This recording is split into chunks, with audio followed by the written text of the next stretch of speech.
Пратениците од Калифорнија одржаа итна седница во главниот град во Сакраменто за заштита на државните политики од очекуваните предизвици на администрацијата на Трамп. Председателот на собранието Роберт Ривас рече дека телото мора да се подготви за правни битки со федералната влада. Доколку луѓето од заедницата на ЛГБТК бидат нападнати, ако вредните имигранти се на мета, ако е загрозена репродуктивната слобода на жените, ние ќе возвратиме со се што имаме. За време на првото председателство на Трамп, Калифорнија ја тужеше администрацијата повеќе од 120 пати, успешно бранејќи ги државните политики за имиграција, стандардите за емисија на возилата и пристап до здравствената заштита. За време на кампањата Трамп повторно вети дека ќе отповика способноста на Калифорнија да го регулира загадувањето на возилата и да ги депортира сите неавторизирани имигранти. Тој исто така се закани дека ќе ги блокира средствата за помош при катастрофи, доколку државата се спротистави на неговите политики. Гувернерот на Калифорнија, Гевин Њусом, на седницата побара од Законодавниот дом дополнителни $25 милиони за државниот фонд за правна одбрана. Навистина е важно да направиме се што можеме за да се подготвиме, да одговориме на она што ќе биде огромна битка. Во исто време треба да ја балансираме потребата за некои од овие правни битки со приоритетите кои се неопходни за да осигураме дека ги поддржуваме секојдневните потреби на нашите заедници, стамбеното прашање, бездомниците.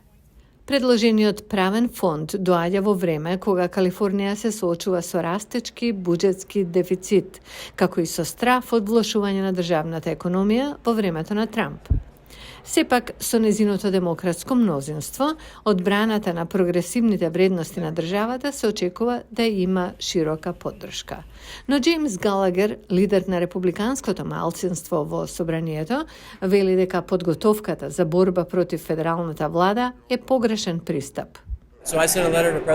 Испратив писмо до председателот Трамп и му реков: има многу жители во Калифорнија тука, но и избрани функционери кои сакаат да работат со вас, особено во областите на превенција од шумски пожари, вода, домување, трошоци за енергија.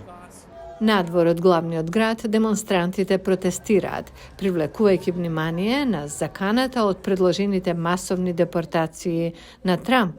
Калифорнија, која има околу 1,8 милиони неовластени имигранти, е така наречена држава за солниште и во минатото одбиваше да помогне на федералните напори за депортација. Членот на Републиканското собрание Бил Есајли вели дека ова мора да заврши. Безбедноста на границите, имиграцијската политика, тоа не е државно прашање. Не можеме да имаме 50 држави кои ќе имаат посебни имиграцијски политики во САД. Мора да имаме една. Моќта што им е дадена на државите да се спротистават на федерално пречекорување се користи уште од изготвувањето на уставот на САД и има за цел да ги заштити граѓаните, вели Дейвид Карило од Беркли универзитетот во Калифорнија. To a certain extent, conflict between the states and the federal government is... До одреден степен, конфликтот меѓу државите и федералната влада е карактеристична, а не проблем. Се очекува и тоа не мора да биде нешто што треба да се избегне, тоа е очекувано.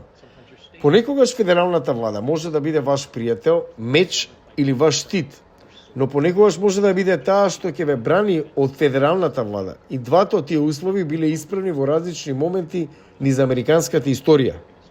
Законодавниот дом прво ќе расправа, а потоа и ќе гласа за вонредните мерки пред Трамп да ја преземе функцијата на 20 јануари.